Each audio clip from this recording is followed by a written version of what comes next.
ప్రపంచంలో ఎవ్వరు నోట్లో విన్నా ఆ రచయిత పేరే వినిపిస్తుంది. ఈ ఆనందం చాలా ఉందండి. చాలా దగ్గర పంచుకుంటూ వచ్చాను, అయినా తరగట్లేదు. మీదే నేను ఆనందం అని అడగలేదు, అవును, మీరు భోజనం చేసి ఎన్నాళ్ళు అయిందని అడిగాను. ఆ ఆనందంలోనే భోజనం. ఫ్యాన్స్ గుండెల్లో ఫిరంగి మోతని అవును, అది అక్షరాల నిజమైపోయింది. చంద్రులో ముక్క చారిందది నక్క పాటని నేను 100 రాయొచ్చు కాక పాట 1000 చేసింది మాత్రం రామ్ చరణ్ సార్. ఎంత శ్రమిస్తున్నాడు ఆయన. మొన్న కొండల్లోకి వెళ్ళి చూశారు కదా. అవును, చిన్నపిల్లలు ఆ ప్రపంచం అంటే ఏంటో తెలియదు, ఆ సౌండింగ్ ఎలా వెళ్ళింది దానికి నిజంగా హ్యాట్స్ ఆఫ్ టు రెహమాన్ గారు. చాలా సింపుల్ ట్యూన్ చేసాడు కానీ చాలా హాంటింగ్ ట్యూన్ చేశాడు.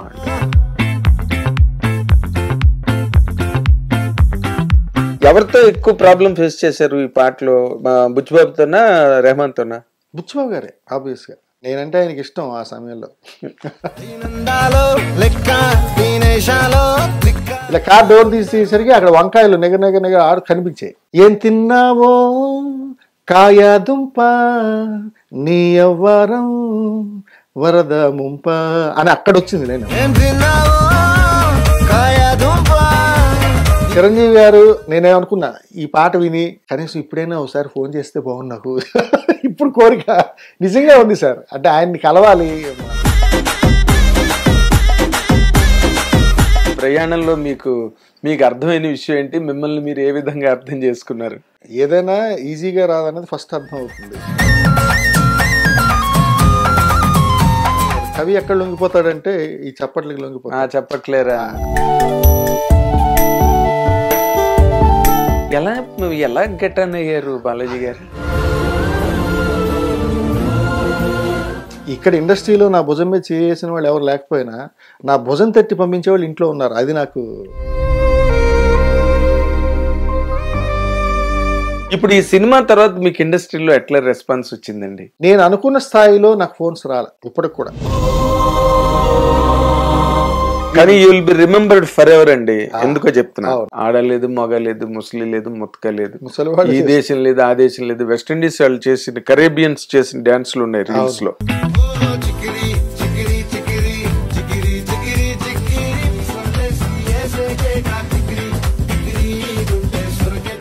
హిట్ టీవీ అభిమాన ప్రేక్షకులకు స్వాగతం. నేను మీ Nagendra Kumar. Welcome to my personal program my special touch.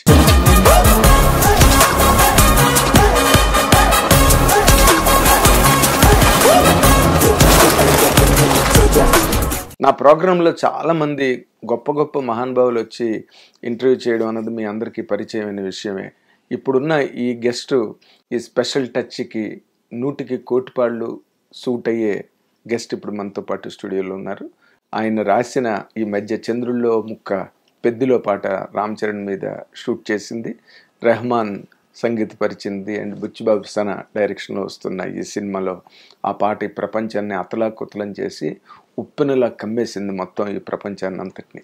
ఆ పాట రాసిన రచయిత ఈ రోజున ప్రపంచంలో ఎవ్వరు నోట్లో విన్నా ఆ రచయిత పేరే వినిపిస్తుంది.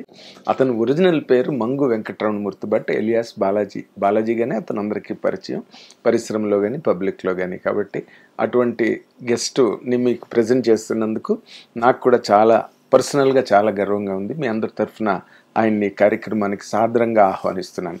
వెల్కమ్ బాలాజీ గారు. నమస్తే సార్. మిమ్మల్ని వెంకటరమణమూర్తి అని పిలవాలా, బాలాజీ గారు అని పిలవాలా? ఇప్పుడు నడిచే పేరు బాలాజీ గారు, బాలాజీ గారు. అదే రెండు ఒకటే కదా, వెంకటరమణమూర్తి బాలాజీ రెండు. ఆయన కోపం రాకుండా మార్చింది ఏదో ఈ నక్షత్ర ప్రోద్బలంతో. ఓహో, వెంకటరమణమూర్తిని ఏదో బీ బూ అనేది పెట్టమంటే ఉత్తరాషాఢ నక్షత్రం, వెంకటరమణమూర్తిని మారిస్తే మళ్ళీ ఆయనకి పెద్ద ఆయన కోపం రాకుండా బాలాజీని పెట్టి, బాలాజీ ఆయన పేరే, ఇంకో పేరు పెట్టుకున్నారు. అంతే. అంతేనా? అంతే. అంటే మీరు జాతకాలు గట్టి బాగా నమ్ముతారేంటి బాలాజీ గారు? కొంచెం నమ్ముతారు. Okay okay. సో మీకు జాతక రీత్యా వచ్చిందా ఈ సక్సెస్, మీ టాలెంట్ పరంగా వచ్చిందా ఈ సక్సెస్ అంటే ఏం చెప్తారు? కలిసి వచ్చాయని చెప్పాలి. ఎందుకంటే ఇది ఒక్కరోజు చేసే ప్రయత్నం కాదు. నేను ఇండస్ట్రీకి వచ్చి 18 సంవత్సరాలు అయింది నేటికి. 18వ సంవత్సరంలో ఈ అంటే రాశాను, చాలా హిట్స్ రాశాను. అవును But మీరు ఇప్పుడు పెద్దది పడింది. అవును నాగార్జున గారికి రాశారు, నాని గారికి రాశారు మంచి హిట్లు. అల్లు అర్జున్ గారికి, అల్లు ప్రభాస్ అర్జున్ గారికి, కి ఆర్య 2లో ప్రభాస్ మిస్టర్ గారికి పర్ఫెక్ట్, మిస్టర్ పర్ఫెక్ట్ లో రాశారు. అలాగే రీసెంట్ బంగారు రాజు నాగచైతన్యది చాలా రాశాను. 400 పాటలు వరకు రాశాను. Very nice, very nice. So ఇవన్నీ ఈ ప్రయాణంలో మీకు అర్థమైన విషయం ఏంటి? మిమ్మల్ని మీరు ఏ విధంగా అర్థం చేసుకున్నారు? అంటే ఏదైనా ఈజీగా రాదనేది ఫస్ట్ అర్థం అవుతుంది. అంటే ఏదో పాటల రచయితగా వితౌట్ ఎనీ నాలెడ్జ్, అంటే మనం వితౌట్ నోయింగ్, తెలియకుండా వచ్చాను ఇక్కడికి. అంటే కవి హృదయం నాలో ఉంది, కానీ నన్ను సాధారణంగా ఆహ్వానించే వాళ్ళు ఎవరు ఉంటారో లేదో అన్నది నాకు తెలియదు. Really I don't know. అంటే పాట ఎలా రాయాలి, ఎవరిని అడగాలి, ఇవన్నీ క్వశ్చన్సే ఓవరాల్గా. ఇక్కడ ఎవరిని వెళ్ళి అడగాలి, అసలు పాట ఎలా రాయాలి ఫస్ట్, అంటే ఎలా సందర్భం ఇస్తారా లేకపోతే ట్యూన్ ఇస్తారా, అవి కూడా తెలియదు. ఎవరిని కలవాలి అది కూడా తెలియదు. తెలియకుండా అంటే నేనేంటంటే అప్పుడు ఆ టైంలో 2008 ఆ టైంలో ఉద్యోగం చేసేవాడిని కంప్యూటర్ హార్డ్వేర్ ఇంజనీర్గా. ఇక్కడే మన కొన్నాళ్ళు వైజాగ్లో చేశాను. అంటే ఇక్కడ హైదరాబాద్లో చేసి అక్కడ ట్రాన్స్ఫర్ పెట్టుకున్నాను వైజాగ్ నుంచి మళ్ళీ ఇక్కడికి వచ్చేసాను అనమాట. వచ్చిన తర్వాత ఇక్కడ సికింద్రాబాద్లో చేసేవాడిని, ఫ్రెండ్ నేను ఏదో షాప్లో అలాగే. ఆ తర్వాత ఈ పాటల కోసం ప్రయత్నం మొదలుపెట్టా. అంటే ఎలా చేయాలి ఏంటి, అసలు ఫస్ట్ ఆఫ్ ఆల్ ఏం తెలుసుకోవాలి ఏంటి, ఎవరిని అడగాలి, పాట ఎలా, ఎవరిని అప్రోచ్ అవ్వాలి అన్నది ముందు నేర్చుకోవడానికి 1 సంవత్సరం తిరిగా 2007 ఆ టైంలో. అంటే ఫలానా ఒక దర్శకులు ఉంటారు, మ్యూజిక్ డైరెక్టర్ ఉంటారు, తర్వాత హీరో ఇమేజ్ ఉంటుంది, ఇవన్నీ తెలుసుకొని తర్వాత ఆ ట్యూన్ వచ్చాక వాళ్ళు చెప్పిన సందర్భంలో మన మాటలు పెట్టాలి అన్నది తెలుసుకున్నా ఫస్ట్ 1 సంవత్సరంలో. ఓకే. ఆ తర్వాత సరే ఇంక దర్శకుల్ని కలవాలా, మ్యూజిక్ డైరెక్టర్ని కలవాలా, ఇది మళ్ళీ $1 million క్వశ్చన్. దర్శకులు అయితే మనకి అపాయింట్మెంట్ ఇస్తారా, కలుస్తారా, అసలు నీకు ఏం రాసావని అడిగితే నేనేం రాయలేదండి, రాయడానికి వచ్చాను చెప్పాలి. ఇలా ప్రయత్నాల్లో ఫస్ట్ నేను తిరిగాను, చాలా తిరిగాను. తర్వాత ఏదో సందర్భంలో ఒక ఆఫీసులో వెళ్ళి బయటికి వెళ్తే, మీరు పాటల రచయిత అని ఎవరో అడిగితే, అవునండి పాటలు రాస్తానంటే, అయితే పక్కనే ఇక్కడ ఆఫీస్ ఉంది, జగడం ఆఫీస్, సుకుమార్ గారు డైరెక్ట్ చేస్తున్నారు, దాంట్లో ప్రకాష్ గారు ఒక ఆయన ఉంటారు, అతనికి పాటలు బాగా ఇష్టం, తోలేటి ప్రకాష్ అని నా ఇష్టం సినిమా చేశారు డైరెక్టర్. అవును అవును. ఫస్ట్ ఆయన దగ్గరికి వెళ్ళాను అనమాట. వెళ్ళినప్పుడు అందరికీ ఒక బ్యాగు, జేబులో పెన్ను పెట్టుకుని కవిలాగా ఏంటంటే ఆయన పాటలు రాస్తారా అంటే, అవును సార్ అన్న. ఏం రాశారంటే, ఇంకేం రాయలేదు సార్ అన్న. ఏం రాయలేదా, సరే అంటే ఎలా మరి రాద్దాం అనుకుంటున్నారు, రాయలేదు అన్నారు కదా. అంటే మీరు ఏదైనా సిచ్యువేషన్ చెప్పండి సార్, రాస్తాను పాట అన్నాను. అంటే ట్యూన్ లేకుండా, అయితే నేను సిచ్యువేషన్ చెప్తాను, మీరు ఇక్కడ కూర్చొని 1 గంటలో పాట రాయగలరా పల్లవి వరకు అని అన్నాడు. పల్లవి వరకు అంటే అలాగే సార్ రాస్తాను. అప్పుడు ఆయన సినిమాకి కో డైరెక్టర్ ఏదో, జగడం సినిమాకి సుకుమార్ గారి డైరెక్షన్లో, బట్ ఆయన వేరే ఎక్కడో ఏదో కథ ఇచ్చి ఉన్నారు. ఆ సినిమా కోసం నాకు సిచ్యువేషన్ చెప్పారు. చెప్తే నేను పక్కనే కూర్చొని 1/2 గంటలో రాశా పల్లవి. అంటే ఏదో నా ఊహకి తగ్గింది, నేనేదో రాసి సార్ ఒక పల్లవి ఒక చరణం కూడా రాశా. ఓకే. అంటే అది ఎలా జరిగిందో, అది చాలా దాన్ని ఏమంటారు, మాయలా జరిగింది. నేనేమన్నా ఫస్ట్ నేను ఇంప్రెస్ చేయాలి, నాకు కొద్దిగా ఈ సాహిత్యంలో కొంచెం పట్టుండబట్టి, సార్ చరణం పల్లవి మామూలుగా ఉంటుంది, చరణం బ్రెత్లెస్ చేశానండి, అంటే ఆపకుండా పాడితే బాగుంటుంది, ఇది మీరు చెప్పినట్టు. ఆయన ఏం చెప్పాడు, ఒక అమ్మాయిని చూడగానే లవ్ ఎట్ ఫస్ట్ సైట్, అమ్మాయిని ఇలా చూడగానే, ఇలా పాస్ అయిపోతుంది, ఇలా చూడగానే అమ్మాయి గురించి వర్ణించాలి. అంటే అలా పాస్ అయిపోతుందని, లేకపోతే ఎదురుగుండా వచ్చి పాస్ అయిపోయిన దాన్ని గురించి ఏం చెప్తాం అన్నదంటే, నేను ఏదో కోకొల్లలో అన్నీ ఆలోచించి రాశాను అనమాట. దాంట్లో చరణం కొంచెం తమాషాగా ఉంటుంది, గమ్మత్తుగా రాశా. అమ్మాయిని ఇలా చూశాడు, అది పాడి వినిపిస్తుంది ప్లీజ్. గాలమేయు కోల కళ్ళు గాజు బొమ్మ లాంటి ఒళ్ళు మల్లె మొగ్గ లాంటి ముక్కు మిస్ యూనివర్సు లుక్కు సుబ్బలక్ష్మి గారి గొంతు అష్టలక్ష్మి ఆమె సొత్తు సత్యభామ లాంటి సొగసు అమ్మ లాంటి మంచి మనసు తిరిగి చూస్తే ఒక్క మాట తిరగమూత పెట్టినట్టు ఎదురు పడితే ఉన్న చోట తిరుపతిళ్ళి వచ్చినట్టు నాన్నలాంటి nature Nandikonda feature state bank voucher నాకు ప్రేమ కోచరు అలకలో అరుపులు మెలికలో మెరుపులు కులుకులు తళుకులు చమకులు ఝలకులు ఇలా ఆగుతాడు. ఇది బ్రెత్లెస్ అండి అని చెప్పా. ఆయన వెంటనే చాలా బాగుంది, చాలా బాగుంది. ఆయన వెంటనే ఏదో మీలాగే చప్పట్లు కొట్టి ఎవరైనా అంటే ఆయన అర్థం కాదండి ఇప్పుడు నేను గంటలని చెప్తే మీరు 20 నిమిషాల్లో వచ్చారేంటాను అంటే పాట రాసేద్దామని ఉత్సాహంలో స్టార్టింగ్ కదా చాలా ఆవేశంలో ఉన్నాను సార్ రాసిచ్చారంటే వెంటనే టక్కున లోపలికి వెళ్ళాడు ఆయన. ఏంటి ఏం చేస్తారని అలా నించుని ఉన్నా. లోపలికి వెళ్ళి ఒక 5,000 రూపాయలు తీసుకొచ్చి నా జేబులో పెట్టి ఇది మీకు అడ్వాన్స్, ఈ పాట మీరే రాస్తున్నారు, మీరు పాడిన పాట చూనే కూడా మ్యూజిక్ డైరెక్టర్కి ఇస్తాను, రెండో చరణం కూడా రాసేయండి అని చెప్పాను అనమాట. అది నా మొట్టమొదటి ఇది. అలా రెండోది అంటే 2 చరణాలు ఒక అమ్మాయిని చూడగానే ఏంటి వర్ణిస్తాము అన్నదానికి రాసిందనమాట. పల్లవి 2 చరణాలు రాశాను. ఆ పాట ఫస్ట్ నా స్టార్టింగ్ సాంగ్ అది. అదే ఇజాక్యులేషన్ అంటారు కదా, మనం చూడగానే మన నుంచి వచ్చే ఒక పోరింగ్, ఒక స్పిల్ ఓవర్, అంతే అంతే. అది మీ ఆ స్టాంజాలో పర్ఫెక్ట్ గా ఉంది. అవును అవును.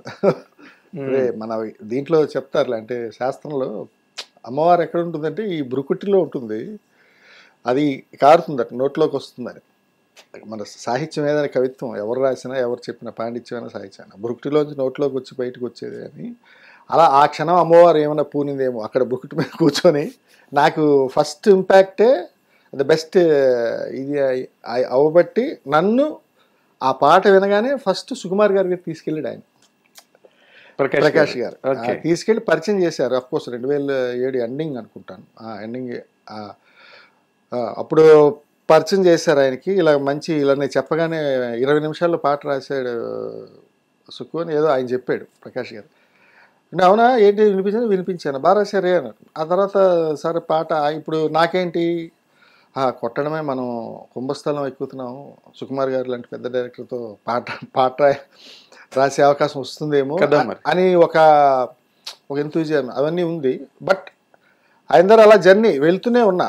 జగడం సినిమా కూడా అయిపోయింది, దాంట్లో పాట రాలే. ఆ తర్వాత ఆర్యా 2 ఇంకా ఎండింగ్లో అంటే 2009 ఎండింగ్లో నాకు అంటే 2.5 ఏళ్ళు దాదాపు సుకుమార్ గారికి అలా ప్రయత్నిస్తూనే ఉన్నా, వెళ్తూనే ఉన్నా. ఇప్పుడు అంటే ఇంకా వదలలేదు ఆయన్ని పట్టుకొని. ఇంకా లాస్ట్ మూమెంట్లో ఈ ఒక్క పాటే ఉంది, ఇది మీ బాగుంటే ఇస్తా అని చెప్పేసి ఆ 2009లో ఇవ్వడం. ఇవాళ మధ్యాహ్నం కరెక్ట్గా 2:30కి ఇచ్చారు చూను, నాకు బాగా గుర్తుండి ఉంటే. రేపు ఉదయం 10 గంటలకి నేను మళ్ళీ పాట తీసుకొచ్చి రాసి ఇచ్చా ఆయనకి, సుకుమార్ గారికి. అన్నపూర్ణ స్టూడియోలో ఏదో 8 షూట్లో ఉంటే ఈయన ఎప్పుడు వచ్చారు అన్నారు. సార్ పాట రాసాను సార్ అన్న. ఏంటండి మీరు ఫాస్ట్గా ఉన్నారు, పాట రాస్తారంటే ఆయనే జనరల్గా ఒక వెర్షన్ రాస్తే ఎవరైనా చూస్తారు, అది ఇలా కాదండి మరోలా ఇంకేదో చేంజెస్ ఉంటాయి కదా. ఆ పాట కూడా అదే మనకి పేరు వచ్చిన ఆర్యా 2లో ఉప్పెనంత ఈ ప్రేమకి గుప్పెడంత గుండె ఏమిటో చెప్పలేని హాయికి భాషే ఎందుకు, ఫస్ట్ సాంగ్ అది. ఆయన పాట అంతా విన్నారు, చరణాలు కూడా వినిపించాను, లేచి నించున్నారు. ఏంట్రా పాట పోయిందిగా ఉన్న, మరి ఏంటి కోపం వచ్చిందేమో ఏంటో తెలియదు కదా మనకి. ఫస్ట్ పెద్ద భుజమే చేసేశారు. ఇంత బాగా రాస్తారని తెలిస్తే 2.5 ఏళ్ళు తిప్పించేవాడిని కదండి అని ఓపెన్గా చెప్పారు. అదేలే అని అన్నారు. అది చాలా అయిపోయింది పాట, మీరు 2 చరణాలు ఏమున్నాయి అది ఓకే, పల్లవే మనం రాసుకుందాం అని చెప్పి ఆ పల్లవికి ఇంకో 1 మంత్ అయితే పట్టింది. ఆ పాట అలా వచ్చింది. దాంతో నాకు అదొక విజిటింగ్ కార్డ్ అయింది అనమాట. ఆర్యా 2లో ఉప్పెనంత ఈ ప్రేమకి అనే పాట నాకు విజిటింగ్ కార్డు. అది కూడా చాలా హ్యూజ్ సక్సెస్, పెద్ద హిట్ అయింది. అది కూడా నాకు ఇప్పటికి కూడా ఎవరెవరో దేశ విదేశాల నుంచి వాళ్ళు వచ్చి ఏదో సరదాగా ఫోటోలు దిగడం, లేకపోతే ఆ పాట గురించి ప్రైజ్ చేయడం, ఇవన్నీ చేస్తుంటారు ఇప్పటికీ. అది స్టిల్ ఆ పాట వచ్చి 15 ఏళ్ళు అయిపోయింది. అవును, బట్ అది ఇప్పటికీ చాలా ఎవర్ ఫ్రెష్ అనమాట. ఒక మంచి పాటకి 15 ఏళ్ళు 30 ఏళ్ళు ఉండవు. ఎన్నాళ్ళైనా ఎన్నేళ్ళైనా ఆ పాటలు అజరామరంగానే ఉంటుంది సార్. అలా జరిగింది అనమాట ఫస్ట్ నా స్టార్టింగ్ జర్నీ, అలా జరిగింది. అదేలేండి. తర్వాత అంటే మరి నేను అనుకోవడం ఆ ఉప్పినంత ప్రేమకి ఆ ఉప్పిన మాటే ఇన్స్పిరేషన్ ఏమో బుచ్చిబాబు సన్న గారికి సినిమా టైటిల్ పెట్టడానికి. అవును అవును అయ్యుండొచ్చు కదా. అయ్యుండొచ్చు అయ్యుండొచ్చు. ఎందుకంటే పాటలు చాలా ఇన్స్పైర్ చేస్తాయి టైటిల్స్. ఇప్పుడు గుండె జారి గల్లంత అయిందే టైటిల్ పెట్టారు, పాటే కదా అది. అవును, చాలా. నేను రాసిన పాటలు కూడా కొన్ని కొన్ని పేర్లు స్టార్టింగ్ పదాలు పెట్టారు చాలా నాకు గుర్తుంది. అవును. ఏంటవి? ప్రియతమా నీవసర కుశలమా ఏదో వరుణ్ సందే సినిమా ఏదో రాశాను అప్పుడు. దాంట్లో ఓపెనింగ్ నువ్వలా నేనిలా తప్పించిపోయినా అనేది ఒక పాట ఉంటుంది. దాంట్లో ఆ నువ్వలా నేనిలా అని నెక్స్ట్ సినిమా తీసాడు ఆయన. సార్ ఆ ఓపెనింగ్ బాగుంది, నువ్వలా నేనిలా అని అలా అలా టైటిల్తో సినిమా వచ్చింది. అలా కొన్ని కొన్ని కుదురుతాయి. అలా అలవాటు పడతారు కదా. అవును, చెవికి పాట వింటూ వింటూ వింటూ ఇదేదో బాగుందని టైటిల్, నెక్స్ట్ సినిమాకి టైటిల్ అదే పెట్టుకున్నారు ఆయన. క్యాచీగా ఉంటుంది, సందర్భోచితంగా కూడా ఉంటుంది. అవును, చాలా సినిమాలు అట్లాగా టైటిల్స్ వచ్చాయి అట్లా. ఆర్యా 2 తర్వాత ఎక్కువ కనిపించిందా, లేకపోతే స్టిల్ ఇంకా మీరు సుకుమార్ గారి చుట్టూరా తిరిగినట్టుగానే ఇండస్ట్రీ చుట్టూరా? అది అంటే ఎందుకు జరిగిందో ఎలా జరిగిందో అది నాకు ఐడియా లేదు, కానీ అంత పెద్ద పాట వచ్చిన తర్వాత నా ఐడియాలజీ ప్రకారం నేనేమనుకుంటానంటే, నేను కొంచెం పబ్లిక్ రిలేషన్లో కొంచెం వీక్, నాకు తెలియదు అందరు 10 మందికి చెప్పాలి అని. అది ఒకటి. రెండోది, దీంట్లో ఒక సినిమా చేసిన తర్వాత సుకుమార్ గారు నెక్స్ట్ 2009లో అయిన తర్వాత 2011లో ఆయన చేశారు సినిమా. మళ్ళీ 2012లో రిలీజ్ అయింది ఏది 100%లో. అవును. ఈ మధ్య గ్యాప్ లో నేను ఏవో చిన్న సినిమాలు రాశాను. ఇప్పుడు కళ్యాణ్ రామ్ గారి కత్తి అనే సినిమా, అలా ఏవో చిన్నవి ఒక 2-3 ఇప్పుడు మీరు చెప్పిన టైటిల్స్ అలాంటివి రాశాను. కానీ ఏంటంటే తగినంత పబ్లిక్ రిలేషన్ లేక ఆగిపోయిందేమో. మధ్యలో చాలా గ్యాప్ వచ్చింది నాకు, అంత గొప్ప పాట రాసిన. అంటే నాకు అర్థం కాలేదు, ఇంత పెద్ద ఒక పాటే మరో పాటను తీసుకొస్తుంది అన్నది నా మైండ్ సెట్. మామూలుగా అవును, మీ మైండ్ సెట్ కాదు, ఇండస్ట్రీలో అదే రివాజు. ఒక మంచి సినిమా 4 సినిమాలు పట్టుకొస్తుంది, ఒక యాక్టర్ కైనా, ఒక డైరెక్టర్ కైనా, ఒక యాక్ట్రెస్ కైనా, ఎవరికైనా. అలాగే ఒక మంచి పాట 100 పాటలు పట్టుకొస్తుంది. అవును, అలా అనుకొని నేను తక్కువ వెళ్ళాను ఇంటర్వ్యూస్, కానీ తక్కువ కనిపించాను. ఆ పాట విన్నారు కానీ నన్ను వదిలేశారు. అది జరిగింది అక్కడ. లేకపోతే నేను ఇవాళ అట్ ఆఫ్ కోర్స్ ఎప్పుడు వృత్తిపరంగా నాకు ఏదో పాట వస్తూనే ఉంది, చిన్నదో పెద్ద ఏదో రాస్తూనే ఉన్నాను, బట్ తగినంత పేరు రాలే. అదే అంటే జీవనోపాధికి లోటు లేకుండా.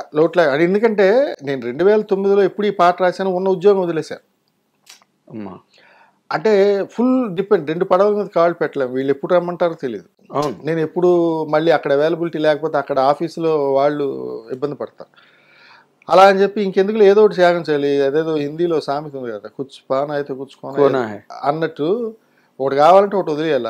అది సరే అని చెప్పి ఇంట్లో ఇంకా మా అమ్మగారు వాళ్ళకి చెప్పి, ఇలా ఉద్యోగం వదిలేద్దాం అనుకుంటా, పాటలు కంటిన్యూ వస్తాయా నీకు, మాకేం ప్రాబ్లం లేదు, నీ ఇష్టం అని అన్నారు. అంతే. అప్పుడే కరెక్ట్ నాకు మ్యారేజ్ అయింది 2008లో. ఆ టైంలో అప్పుడు ఉద్యోగం వదిలేసాను అనమాట. ఆ తర్వాత అంటే ఈ పాట రావడం నాకు, తర్వాత పాటలు రాకపోవడం ఒక $1 మిలియన్ క్వశ్చన్ నాకు. ఏంటి ఏమీ రావట్లేదు, పాటలు ఏమి రావట్లేదు అనే లోపు 2011లో మిస్టర్ పర్ఫెక్ట్ సినిమా వచ్చింది. అది ఎలా వచ్చిందండి? అది దశరథ్ గారికి కాల్ చేశారు. ఓకే. దశరథ్ గారు ఈ పాట ఉప్పెనంత ప్రేమకి వినున్నారు కదా, ఆయన ఫోన్ చేశారు నాకు, ఇలాగా ఒక పెళ్లి పాట కావాలి బాలాజీ అని. అంటే అలాగే సార్ అన్న. అది కూడా అది రాశాను. అది రాసిన తర్వాత మళ్ళీ గ్యాప్, అంటే పాటకి 2 సంవత్సరాల గ్యాప్లో వచ్చింది పెద్ద పెద్ద హిట్లు. ఆ పాట కూడా ఇప్పుడు దీనికి ఆర్యా 2 ఉప్పెనంత ప్రేమకి నాకు బెస్ట్ అప్కమింగ్ లిరిసిస్ట్ అని 2010లో అక్కడ చెన్నైలో అవార్డు ఇచ్చారు, రేడియో ఇచ్చేవాడు అక్కడ పిలిచి. ఓకే. ఈ 2009-10 అయిపోయిన తర్వాత 12లో మిస్టర్ పర్ఫెక్ట్ పాటకి అక్కినేని నాగేశ్వరరావు గారి అవార్డు ఆయన చేతుల మీదగానే వచ్చింది. దానికి కూడా ఆయన జరిగిపోయిన 1 సంవత్సరం ముందు, అదే పోయే ముందు. కరెక్ట్, నా అదృష్టం ఆయన చేతుల మీద తీసుకున్నాను. అలాగే 2012లో ఇది అయింది అనుకుంటా. ఆ తర్వాత 13, 14, 15 అన్నది అలాగ సోసోగా నడిచింది. అంటే నాకు అర్థం కాని ఒక రీతిలో నడిచాను. ఏంటో అందరూ ఆఫీసులకు వెళ్ళడం ఇవన్నీ కామన్‌గా జరిగేవి. ఇన్ని పాటలు రాసినా అందరూ ఆఫీసులకు వెళ్ళడం, పాట అడగడం అన్నది కామన్‌గా ప్రతి రచయిత ఎదుర్కొన్నదే చేసేది. ముందులోది. అది దానికి మనమే అతీతులు పెద్ద కాదు. అతిథులు కాదు. అందుకు అలా వెళ్ళడం జరిగింది. ఆ తర్వాత 16లో 'సొగ్గాడే చిన్నైన' రాశాను మళ్ళీ. 16 సొగ్గాడే అది మంచి హిట్ అయింది. నీ నవ్వే హాయిగా ఉంది, ఈ ఊసే కొత్తగా ఉంది, ఇన్ని నాళ్ళు ఇంత మాయ ఏమైపోయింది అని ఏదో పాట. ఆయన కళ్యాణ్ కృష్ణ గారు. అవును, కళ్యాణ్ కురసాల కళ్యాణ్. కురసాల ఆయన దాంట్లో పాట మంచి హిట్ అయింది ఆ పాట. చాలా చాలా టీవీలు చాలా పేపర్లలో కూడా బాగా మారుమోగింది. మారుమోగింది. అవును. ఈవెన్ నాకు శ్రీను వైట్ల గారు అమర్ అక్బర్ కి కాల్ చేశారు పాట కోసం. ఎవరు పాట ఉందంటే ఆయన ముందు ఫస్ట్ మాట ఏంటంటే ఆ సోగ్గాడే చిన్న పాట రాసి అది నాకు ఐ లవ్డ్ ఇట్ బాలాజీ, నాకు నా వైఫ్ కి చాలా ఇష్టం అని చెప్పారు. అంటే ఊరు బాబు ఇవి కూడా వింటారా వీళ్ళు? ఎందుకంటే అదే పనులు ఉంటారు. అదే ఎవరేం రాస్తున్నారు, ఎవరి చేత ఏం రాయబడుతుంది. అవును, ఎందుకంటే వాళ్ళకి కూడా వెతుక్కుంటారు కదా నెక్స్ట్. అవును, అలాగా అది 16లో ఆ పాట పడింది. మీరు రాసిన పాట మిమ్మల్ని రాయమని మీరు రాసిన పాట నచ్చక దాన్ని రిజెక్ట్ చేసి మళ్ళీ ఇంకోళ్ళ చేత రాయించుకున్న సందర్భాలు ఉన్నాయా? మీరు అలాంటి చేదు అనుభవాలు మీకు ఏమైనా ఎదురయ్యాయా? ఉంటాయి, అది కామన్ గా ఉంటాయి. కామన్ ఉంటాయి, ఉన్నాయి, ఫిక్స్ ఉన్నాయి ఉన్నాయి ఉన్నాయి. ఎందుకంటే ఇది నేను చెప్పడానికి నేనేమి సంకోచించను. బట్ ఇప్పుడు ఇండస్ట్రీలో నడుస్తున్న ప్రొసీజర్ ఆఫ్ సాంగ్ అదే నడుస్తుంది. దాన్ని ఇప్పుడు ఒక 2-3 రైటర్లు రాయడం అన్నది జరుగుతుంది. ఖచ్చితంగా ది బెస్ట్ అనేది అవుట్పుట్ తీసుకుంటున్నారు. అదైతే 100% జరుగుతుంది. అంటే ఆఫ్ కోర్స్ వాళ్ళు డైరెక్ట్ ఏదన్నా captain of the ship director ఆయనకి నచ్చాలి అన్నది ఇది. ఇంతకుముందు ఆ వెసులుబాటు ఉండి లేదేమో, ఇప్పుడు అది చాలా విరివిగా ఉంది. అందరూ రాయడం, పళ్ళు ఒకరిది చరణం ఒకరిది అలా పెట్టరు. మళ్ళీ చరణంలో మీద 2 లైన్లు, ఒకరి కింద 2 లైన్లు అలా పెట్టరు. బట్ వాళ్ళకి కావాల్సిన అవుట్పుట్ అన్నది ఏదో ఒకటి, మొత్తం అంతా ఏకండిగా ఒక పాటే. ఏది బాగుంటుంది, ఏది నచ్చింది అనుకుంటే వాళ్ళకి ఇచ్చేస్తున్నారు. అలాంటి అనుభవాలు ఉన్నాయండి మీకు? అలా నాకు ఉన్నాయి, జరిగాయి అలాంటి ఒక 3-4 జరిగి ఉంటాయి నాకు కూడా. అలాగే అవునా? ఎక్కువ అంతెందుకు మన బుచ్చిగారే, మన బుచ్చిబాబు గారి పాటకి ఉప్పెనికి నేను రాశాను. అది అంటే అంతా ఓకే అయిపోయింది పాట. ఇక్కడ మన బుచ్చి గారికి అయింది, మన సుకుమార్ గారు విన్నారు, ఓకే అన్నారు, మన మైత్రి రవి గారు విన్నారు, ఓకే అన్నారు, అంతా ఓకే అయింది. అక్కడేదో సంథింగ్ మన మ్యూజిక్ డైరెక్టర్ గారి దగ్గర లేదు, వేరే వాళ్ళు ఆల్రెడీ రాస్తున్నారు, నేను ఒకటి ఓకే చేశాను, ఏదో చెప్పారు, సంథింగ్ అలా పోయింది ఆ పాట. బుచ్చి గారికి బహుశా ఆ పాట దీనివల్ల మిస్ అవ్వడం, నాకు ఇది ఫస్ట్ పాటకి ప్లస్ అయింది. మనసులో ఆయన కూడా బుచ్చిబాబు గారు కూడా సాంగ్స్ చాలా ఇష్టం అతనికి. అవును, పాటలు చాలా ఇష్టం, పాడేస్తుంది. మనం ఎదురుగుండా వెళ్తే ముందు ఆ పాట ఈ పాట పాడుతుంటారు సార్. అయ్యో, మొన్న స్టేజ్ మీద కూడా రాజేంద్ర ప్రసాద్ గారికి చెప్తూ ఆయన మాట్లాడుతూ చుక్కలు పాట ఇష్టం సార్ నాకనే చెప్పాడు. నేను నా ఇష్టం అనే సినిమా రాశారు, రాణా జెనీలియా, మీ మధ్యలో 2011 ఆ టైంలో. ఓకే, 11, 10 నుంచి 12 మధ్యలో ఈ నా ఇష్టం కూడా ఉంది, ఈ కత్తి సినిమా చెప్పిన దాంట్లో. అప్పుడు దివంగత చక్రి గారు స్వరసారథ్యం, అది మన నా ఇష్టం సినిమా. అవును, అయితే దాంట్లో 5 పాటలు రాశా. ఎవరు? మన తోలేటి ప్రకాష్ గారే డైరెక్టర్. అప్పుడైనా మొట్టమొదటి పరిచయం అయిన వ్యక్తే నాకు. మళ్ళీ తర్వాత 4 ఏళ్ళ తర్వాత ఆయన సినిమా చేశారు. ఆయన అన్నీ పిలిచి మీరే అన్నీ చూసుకోవాలి పాటలు అని చెప్పారు, రాశాను. దాంట్లో ఒక పాట పెద్ద హిట్ అయింది, అదే ఓ సాథియా ఓ సాథియా ఓ చూపుకే పడిపోయా, ఓ నా ప్రియా ఓ నా ప్రియా నా నుండి నే విడిపోయా, ఒక నువ్వు ఒక నేను ఒకటైతేనే కదా ప్రేమ, ఒక చోటే అనుకుంటే మన ఇద్దరిది చిరునామా అని పల్లవి ఉంటుంది. దాంట్లో చరణాల్లోని మంచి ఆ లైన్ గుర్తుపెట్టుకున్నారు ఈయన బుచ్చిబాబు గారు. మొన్న వెళ్తున్నప్పుడు సార్ ఈయన ఆ పాటలో దాంట్లో చరణం ఉంటుంది, నా మనసంతా చెరిపి నీ రూపం గీసావే, నీ బరువే మోపి నన్ను తేలిక చేసావే, నా గుండెల చప్పుడు కన్నా నీ అలికిడితో బ్రతికున్నా అని నన్ను కాదని తెలిసిన సమయం నా ఊపిరికెందుకు ప్రాణం అని ఇలా నా గుండెల సప్పుడు కన్నా నీ అలికిడితో బతికున్నాను రాశారు సార్ బాలాజీ గారు. అది ఇప్పటికీ నేను మర్చిపోలేను సార్, నేను డైరీ రాసుకున్నాను ఇలాగా ఏదో చెప్పి. అతను మంచి సాహిత్యాభిలాష ఉన్న డైరెక్టర్. అఫ్ కోర్స్ అందరూ మంచి డైరెక్టర్లు, యంగ్ డైరెక్టర్స్ అందరూ కూడా లిటరేచర్ ని బాగా ప్రేమించారు. ఇప్పుడైతే అది ఉంది సార్, 100% సాహిత్యాన్ని ఎక్కువ వెతుకుతున్నారు.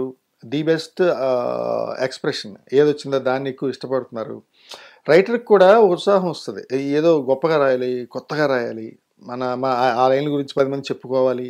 ఆటోమేటిక్గా మన కవి ఎక్కడ లొంగిపోతాడంటే ఈ చప్పట్లకి లొంగిపోతాడు. చెప్పట్లేరా అదే డబ్బుల కన్నా, అంటే ఏదో సాధించాం సంపాదించాం అన్న వాటికన్నా ఎవరో నలుగురు పొగిడితే కవి ఎప్పుడు ఎమోషనల్గా ఉంటారు కాబట్టి దానికి 100% కవి కాదు, కవి ఒక్కడనే కాదు, కవి కాదు, కవులు, కళాకారులు అందరూ అంటే అందరూ అదే.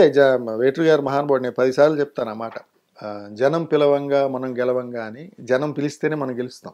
అవును, అలాగా ఒకసారి ఇలా అంటే ఆ ఆనందం, అది దాన్ని ఇమ్మెన్స్, దాని ఆనందం, అది సంతోషం, దాన్ని చెప్పలేం.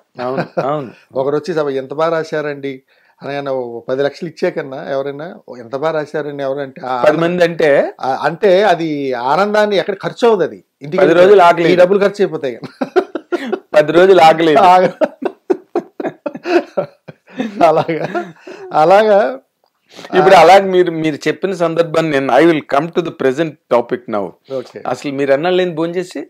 నేను భోజనం చేస్తున్నా ఆరామాపు 4 రోజులు కాదు, మీ చంద్రుల్లో ముక్క పాట అర్థమైంది. మరి ఇంక భోజనం అక్కర్లేదు. అంటే ఇంతకుముందు వేళకి తినేవాడిని, ఇప్పుడు ఏ సమయాన్ని తింటున్నానో తెలియదు. అలా ఫోన్లు అలా రావడం, బయటికి వెళ్ళి రావడం, లేదా ఒకరోజు స్కిప్ చేయడం, ఇలాగ ఈ ఛానల్ ఇంటర్వ్యూస్ ఇవన్నీ ఈ ఆనందాన్ని అదే చెప్తున్నాను. మొన్న ఎవరికో చెప్పే అలాగే, ఎలా ఉంది సార్ ఆనందం మీలాగే అడిగారు.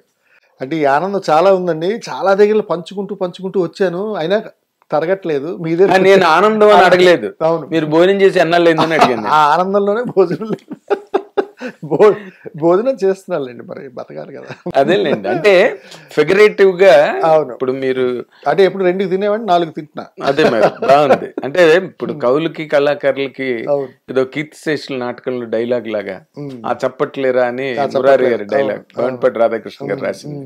అలాగేంటంటే మీరు లేకపోతే అన్నాళ్ళు పాటలు లేక ఉండి ఉడిగి ఒక పాట వచ్చి, ఆ జర్నీ ఎంత కష్టం అండి. అవును, చాలా కష్టం. మ్యారేజ్ చేసుకుని చాలా కష్టం. ఎలా గెటన్ అయ్యారు బాలాజీ గారు? భగవంతుడు ఇచ్చే అంతే. దాన్ని అంటే ఇప్పటికి తలుచుకుంటే భయం వేస్తుంది ఒక్కోసారి. అంటే ఎలా దూకేసాం, ఎలా దీపాం, ఎలా జర్నీ మొదలు పెట్టాం, ఏ ధైర్యంతో. 2 రిస్కులు చేశారు మీరు. 2 ఒకటేమో పెళ్లి చేసుకున్నారు. అవును. 2 ఉద్యోగం మానేయడం అన్నది అది చాలా కత్తిమిస్తాం నిజంగానే. ఎందుకంటే ఉద్యోగం ఇన్ ద సెన్స్ ఒక కాంక్రీట్ ఇన్కమ్, నెలకి ఇంత వస్తుంది, దీని మీద పాలవాడికి పళ్ళవాడికి లేకపోతే ఇంటెద్దుకి అది అన్ని హైదరాబాద్లో బతకడం, మహానగరంలో ఒక లెక్క ఉంటుంది, దానికి ఒక పట్టిక, ఒక వచ్చే కాంక్రీట్ అంటే ఒక ఫిక్స్డ్ ఇన్కమ్ ఉంటుంది. అది లేనప్పుడు ఏంటంటే కొంచెం అనీవెన్ అయిపోతుంది ఫస్ట్ ఫ్యామిలీ. అంటే మీ ఆవిడ ఎప్పుడు మిమ్మల్ని తిట్టలేదండి ఏంద్రా ఇదని?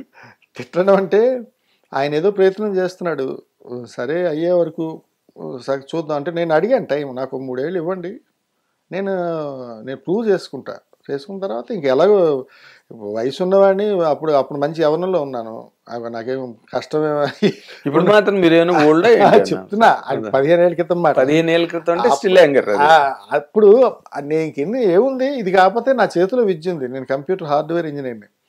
ఒకవేళ ఎవరి దాంట్లో పని చేసినా నెలకి సరిపడా జీతం వస్తుంది, బతకచ్చు, and hand to mouth no problem. 3 ఏళ్ళు. ఇప్పుడు అందరిలాగే మన త్రివిక్రమ్ గారి సినిమాలో ఒక డైలాగ్ ఉంటుంది, అలా ఏదో ఆ స్కూటర్ మీద ఒక 2 పిల్లలతో అలా జీవితం అలా వెళ్ళబుచ్చి అలా చివరికి మనిషి అంతర్ధానం అయిపోయినట్టు కాకుండా ఏదో ఒకటి వచ్చాం ఇక్కడికి, something we have to get, ఏదో ఒకటి సంపాదిద్దాం, ఏదో సాధించాలి. అంటే పోయిన తర్వాత మన పేరు ఇక్కడ ఉంచాలి, పిల్లల్ని ఎలాగ ఉంచుతాం లెగసీ అని, అలాగే ఏదో ఉంచాలి అన్న ఒక కీర్తికాంక్షతో నేను ప్రయత్నం నిజం చెప్పాలంటే దీంట్లో దాపరికం లేదు. నాకు ఈ డబ్బు వీటికన్నా కీర్తికాంక్ష ఎక్కువ ఉండేది.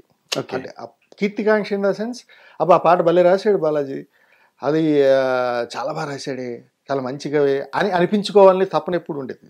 చిన్నప్పటి నుంచి రాస్తూ ఉండేవాడిని కాబట్టి బయటికి వెళ్ళి బయటి జనాలు నన్ను పొగడాలి. ఇది ఎవరికైనా అంటే అడిగితే ఎవరు కదా, ఏదైనా పాట రాస్తే చేస్తారు.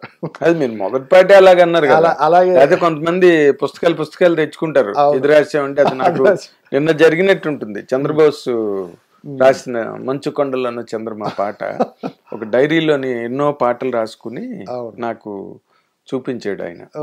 నాయుడు గారి దగ్గరికి వెళ్లే ముందు తాజ్ మహల్ సినిమా. సో మీరేమీ లేకుండా ఉట్టి చేతులు దులుపుకుని వచ్చారు. అవును, బట్ పుస్తకాల నిండా పాటలు ఇచ్చారు. కాదు అసలు మీరు ఓకే, మీరు 3 ఏళ్ళేంటి 30 ఏళ్ళైనా టైం ఇస్తారు అడిగితే గానీ, బట్ ఇల్లు గడవడం అన్నది పెద్ద సమస్య కదా. ఇప్పుడు వ్యాపారాలు చేసో ఇంటి దగ్గర నుంచి ఏమైనా తెప్పించుకుని అంటే ఇంటి కాదు, మేనేజ్ నేను చేయడం అంతే. అంటే ఇప్పుడు ఈ సమయానికి ఇది లేదు, ఇప్పుడు ఏం చేయాలి, జేబులో డబ్బు లేదు, సరే ఫ్రెండ్ అడుగు, ఓ 10,000 ఇస్తాడు, మళ్ళీ తర్వాత మేము అడ్జస్ట్ చేద్దాం, మళ్ళీ ఏదో పాట రాయడం, అలాగా అడ్జస్ట్మెంట్లతో స్టార్టింగ్లో మొత్తం జీవితం అంతా. 2011 వేసరికి పిల్లలు కూడా వచ్చారు.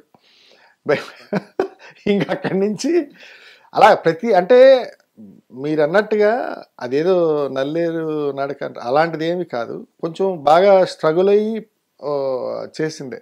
అంత ప్రయత్నాల నుంచి అలా వస్తూ ఇవాళ ఏదో ఎక్కడ వదిలేయాలనిపించలేదు. అదే నేను ఒక్కటే ఇది చెప్పాలనుకున్నా, మీరు మంచి ప్రశ్న వేశారు. అంటే ఇంత కష్టంలో కూడా నాకు ఏదైతే కాంక్ష ఉందో అది స్టబ్బన్గా ఉండిపోయింది. నాకు వచ్చే ఇన్కమ్ ఆలోచన కన్నా నేను ఎలాగైనా సాధించాలి, ఎలాగైనా సంపాదించాలి, ఆ దాంట్లోనే ఉండిపోయాను నేను.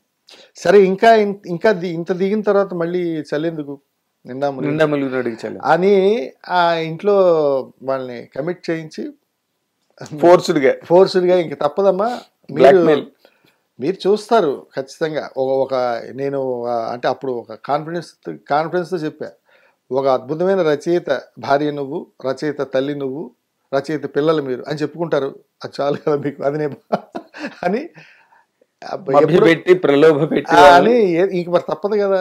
మనం అక్కడికి వెళ్ళి బయటికి వెళ్ళి, ఎందుకంటే ఇంట్లో నాకేంటంటే హ్యాపీ ఏంటంటే నిజంగానే వాళ్ళ సపోర్ట్ చాలా ఉంది. వాళ్ళు ఎప్పుడు ఏది సరే అతన్ని ఇబ్బంది పెట్టకూడదు అని భార్య, మా అమ్మగారు సరే వాడు ఏదో అభివృద్ధిలోకి వస్తాడు నా కొడుకు అని ఆవిడ. ఇంకా నన్ను అడిగేవాళ్ళు, మా నాన్నగారు 2005లో చనిపోయారు, అప్పటికి నేను ఇంకా అప్పుడు ఉద్యోగం చేస్తూనే ఉన్నా వైజాగ్లో. అయితే ఆ తర్వాత మా అమ్మగారు కూడా ఏం అనలేదు, సరే ఇంక వాడి కోరిక మేరకు ఏదో చేసుకుంటున్నాడు, చేసుకొని పేరు వస్తే ఇంకా హ్యాపీయే కదా అని లెక్కలో వాడు కూడా, ఒరే నాయన ఎలాగా ఇప్పుడు ఎలా బతుకుతావు, ఏం చేయాలి, అవేవి ఏ రోజు అడగలేదు. ఫైనాన్షియల్ మ్యాటర్స్లో ఎప్పుడు ఫ్యామిలీ ఎప్పుడు నన్ను ఇబ్బంది పెట్టలేదు. అది నాకు చాలా ప్లస్ అయింది. అంటే లేకపోతే మైండ్ అక్కడ ఇక్కడ 2 పని చేయాలి. అంటే మీ లిటరరీ స్ట్రెంగ్త్ కన్నా మీకు ప్లస్ అయింది అదే ఎక్కువ నిజం, 100% వాస్తవం. నా భార్య మా అమ్మ సపోర్ట్ చాలా ఎక్కువ. వాళ్ళిద్దరే మీ పట్ల దేవతలు అంతే. వాళ్ళే నా భార్య అయితే అంటే డబ్బులు నా దగ్గర లేవు కానీ ఉంటే గుడి కట్టేయచ్చు. మంచి స్టేట్ అంటే అంత అంటే నిజం అంతే కదా సార్. మనకి ఇంటి అదేదో అంటారు కదా, మన దీంట్లో చెప్పుకోవడం మొహమాట, ఇంటిలోని పోరంటే ఇంత కాదయా అని. అవును, అది చెవిలో అలాగా. మనకి ఎప్పుడు మారల్ సపోర్ట్ అన్నది 100% ఒకళ్ళు ఉంటే పర్లేదు నువ్వు వెళ్ళు. ఇక్కడ ఇండస్ట్రీలో నా భుజం మీద చేసిన వాళ్ళు ఎవరు లేకపోయినా నా భుజం తట్టి పంపించే వాళ్ళు ఇంట్లో ఉన్నారు. అది నాకు ఫస్ట్ ప్లస్. మీకు మంచి మారల్ కరేజ్. అది నాకు ఇది అంటే ఇప్పటి వరకు ఈవెన్ ఇవాళ వరకు నా భుజం మీద నా చెయ్యే ఉంది, నన్ను నేను నెట్టుకుంటూ వెళ్తున్నదే ఇన్ ఎవ్రీ మూమెంట్. అంటే ఒక పెద్ద సక్సెస్ వచ్చి నేను ఏదైతే ఈగర్లీ వెయిట్ చేస్తున్నానో ఆ పాట ఇప్పుడు మీరు నన్ను ఈ ఇంటర్వ్యూకి పిలిచిన సందర్భం, ఆ చిక్రీ పాట కోసమే నేను ఇన్నాళ్ళు వెయిట్ చేశానేమో అని అనిపించింది. అంటే నేను ఒక మాట ఓపెన్ గా చెప్తున్నా, మీకేదో చిక్రీ చాలా పెద్ద హిట్ వచ్చేసింది, మిమ్మల్ని ఇంటర్వ్యూ చేసేసి ఆ పాపులారిటీ ఏదో నేను కూడా కొంత షేర్ చేసుకుందాం అన్న ఉద్దేశంతో మిమ్మల్ని పిలవలేదు బాలాజీ గారు. పిలవడానికి ఒకటే కారణం, మీరు రాసిన పాటలో నుండే వ్యావహారికమైన మాటలు ఉన్నాయి చూడండి. చంద్రుల్లో ముక్క, మన ఊళ్ళల్లో అందమైన ఆడపిల్ల కనిపిస్తే చాలా సులభంగా నోట్లోంచి వచ్చే మాట అది. బా చంద్రుల్లో ముక్క లాగుందిరా ఆ పిల్ల అనే మాట. అంటే కవిలాగా వర్ణించరు కదా కామన్ పీపుల్. దీంట్లో అతిశయోక్తి సాహిత్యం ఏం లేదు. జనరల్ నా ప్రజల నానుడిలో ఏదైతే రోజు మాట్లాడ అలాగా అంటే దీని అక్క అని కూడా దీని అక్క కూడా బ్రహ్మాండంగా అది ఆ మాట ఎందుకు గుర్తొచ్చిందంటే నేను ఆంధ్రజ్యోతిలో పనిచేస్తున్నప్పుడు లిఫ్ట్ ఎక్కాం. మా ఓఎస్డి గారు వెంకటేశ్వరరావు ఉండేవారు. ఆయన ఎక్కుతుంటే మీదకి కిందకి మీదకి కిందకి మీదకి అయిపోతున్నది. ఎవడో నొక్కుతున్నాడు, మేము కింద దిగిపోతున్నాం. మళ్ళీ మీదకి వెళ్ళేసరికి ఎవడో నొక్కుతున్నాడు, మళ్ళీ కిందకి దిగిపోతున్నాం. థర్డ్ ఫ్లోర్కి వెళ్ళాలి. ఆయన కోపం పట్టరాని కోపం వచ్చింది. 5 నిమిషాలు దీని అక్క అన్నాడు. నాకు ఆ మాట గుర్తొచ్చింది. మరి ఎంత సార్వజనీనమైన ఒక చిన్న బూతులా ధ్వనించే ఒక వ్యావహారికమైన జనసామాన్యమైన మాట అది. అది నాకు అనంత శ్రీరామ్ నా ఇంటర్వ్యూకి వచ్చినప్పుడు కూడా ఓ మాట చెప్పాడు. ఏంటంటే బుచ్చిబాబు గారికి పాట సాహిత్యం ఉట్టు మీద ఉల్లిపాయ మిరపకాయ అండ్ చల్దెన్నం తీసుకున్నట్టుగా ఉండాలండి ఆయనకి పాట. ఆ మాటకి ఈ పాట 100కి 100 పాళ్ళు సరిపోయే పాట. 100% కదా, 100%. ఎందుకంటే బుచ్చి గారు మీరన్న దీనక్క దగ్గర నేను చెప్పాలనుకున్నా. ఫస్ట్ నేను ఆ చంద్రుల్లో ముక్క జారిందేవో లక్క అని రాశాను నేను యాక్చువల్గా. ఓ లక్క అని రాసి, ఓ లక్క అంటే ఇది ఎలా కన్వే అవుతుందంటే, ఏముంది సార్ డ్యాన్స్ చేస్తున్నాడు పక్కన ఈ ఫీమేల్ డాన్సర్స్ ఉంటే వాళ్ళతో చెప్పచ్చు, ఆ చంద్రుల్లో ముక్క జారిందేవో లక్క అని చెప్పచ్చు, నా ఒళ్ళంతా ఆడిందే తైతక్క, ఇది ఓపెనింగ్ రాసింది. అంటే ఆ బుచ్చిబాబు గారు అన్నారు, సార్ ఓలక్క రాశాను, దీనక్క బ్రాకెట్లో పెట్టా. అంటే నాకు ముందు ఉద్దేశం ఏంటంటే, ఒక గ్రామీణ నేపథ్యంలో ఒక ఉత్తరాంధ్ర మాండలికంలో రాయాల్సిన పాట ఒక మొరటు వ్యక్తి అయినప్పుడు నాగరిక ప్రపంచంలో ఉన్న కొంచెం భాషకి ఆ ప్రాధాన్యం ఇవ్వని ఒక వ్యక్తి, భాష అంటే ఏమిటో తెలియని వ్యక్తి పాడాల్సి వచ్చినప్పుడు దీనక్క, ఇప్పుడు మీరు ఎవరో అన్నట్టు ఆయన అన్నట్టు ఒక చదువుకున్న వాడికి ఒక క్షణం ఒక సాచురేటెడ్ పాయింట్లో దీనక్క అని అంటారు. దీనక్క అంటే అది అసలు ఏమీ ఎవరికి సంబంధించింది కాదు, అది ఏమీ కాదు. It's only A stroke of frustration, sounding అని అనిపిస్తుంది. Desperation that's all. ఫ్రస్ట్రేషన్. ఇక్కడ ఏంటంటే ఒక రకమైన యుఫోరియా, యుఫోరియా ఒళ్ళల్లో అంటారు కదా. ఒక పాట బాగున్నా, ఒక డాన్స్ బాగున్నా, ఇంకోటి బాగున్నా దీని అక్క ఏముందిరా అని అందం అన్నది చాలా సర్వసామాన్యమైన విషయం. అవును అవును. అలా రాసినప్పుడు కుర్రాళ్ళకి అందరికీ ఈ దీనక్కే నచ్చుతుంది సార్, దీనక్కే ఉంచుదాం అన్నారు బుచ్చిబాబు గారు. ఓకే, దీనక్క అన్నదే పెట్టండి, ఏం కాదు, అందరూ చాలా ఇప్పుడు ఎక్కడో పల్లెటూరుకి వెళ్ళక్కర్లేదు, ఈవెన్ పట్టణంలో కూడా ఎక్కడ ఎంత పెద్ద కార్పొరేట్ ఆఫీస్ అయినా లేకపోతే ఇంకేదైనా కానీ దీనక్క అన్నది వెరీ సహజంగా వాడేస్తారు. నేను ఎందుకు చెప్పాను కదా ఇందాక, ఆయన ఓఎస్డి, ఆయన రిటైర్డ్ పోలీస్ ఆఫీసర్, ఆయన నోట్ల నుంచే వచ్చింది. అదే నాకు సడన్ గా అది గుర్తొచ్చింది. అలాగా తీసుకున్న అంశం అది, ఆ దీనక్క అన్నది, ఆ సందర్భం అది మేము రాస్తున్నప్పుడే. ఎందుకంటే వర్డ్ టు వర్డ్ ప్రతి పదానికి ఆయన అబ్జర్వ్ చేస్తుంటాడు మన బుచ్చిబాబు గారు. సరే ఇది ఇక్కడ ఉంటే బాగుంది, ఇది ఇక్కడ బాగుంటుంది, ఇది ఇలాగే బాగుంది, మొత్తం లైన్కి అంటే మొత్తం పాట అంతటినీ అది నిత్య పోస్ట్ మార్టం ఉంటుంది, శల్య పరీక్ష. అది పంచనామా జరగకుండా బుచ్చిబాబు గారి పాట అవ్వదు. ఈవెన్ సుకుమార్ గారి దగ్గర కూడా అంతే.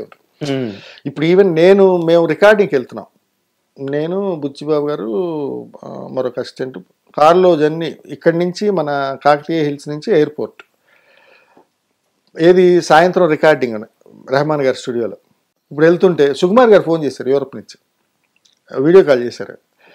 బాలగారు పాట ఇప్పుడే పంపించాడు నాకు, భలే రాశారు, కానీ అక్కడ నేను తాటికల్లో ఉంటుంది మధ్యలో. అవును, తాటికల్లో ఉంటుంది, తాటికల్లో అందరూ వాడారు, కానీ మీరు చాలా బాగా వాడారు డిఫరెంట్గా దాంట్లో. అంటే ఈ పాటకి నేపథ్యం చెప్తున్నా, మొత్తం ఏం జరిగింది అన్నది బాగానే. అది అంటే నేనేం రాశాను, నీ మత్తే తాగిందా తాటికల్లు అని రాశాను. తాటికల్లు అనేది మత్తు ఇచ్చేది, నీ మత్తు తాగడం వల్ల దానికి మత్తు వచ్చిందని చెప్పాను. కరెక్ట్. నీ అమ్మాయిని చూసి తాటికల్లు నీలో మత్తును తీసుకుని తాగిసిందే, దానికి మైకం వచ్చింది.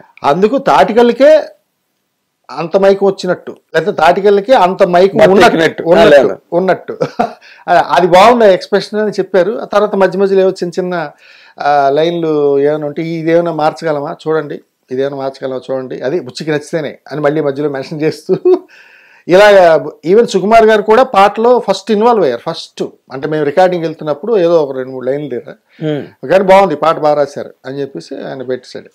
అంటే ఈ పాటతో వెనకాల చాలా జర్నీ ఉంది. మేము ఊరికే పాట అయిపోయినా నేను ఇంచుమించు ఒక 8 నెలలు అప్పుడప్పుడు ఖాళీ ఉన్నప్పుడల్లా మన బుచ్చిబాబు గారు, సార్ వరద గారు వస్తారా, ఇంటి దగ్గరికి వస్తారా అని, వాళ్ళ ఇంటి దగ్గర మన పార్క్లో కలుద్దాం ఉదయాన్నే 6 గంటలకి, సార్ మనం ఎక్కడికైనా సరదాగా బయటికి వెళ్దాం కారులో తిరగని, అలాగా ఎక్కడ అంటే ది బెస్ట్ లైన్. ఇప్పుడు నేను ఒకసారి ఫ్లోలో మొత్తం చెప్పేస్తాను కదా.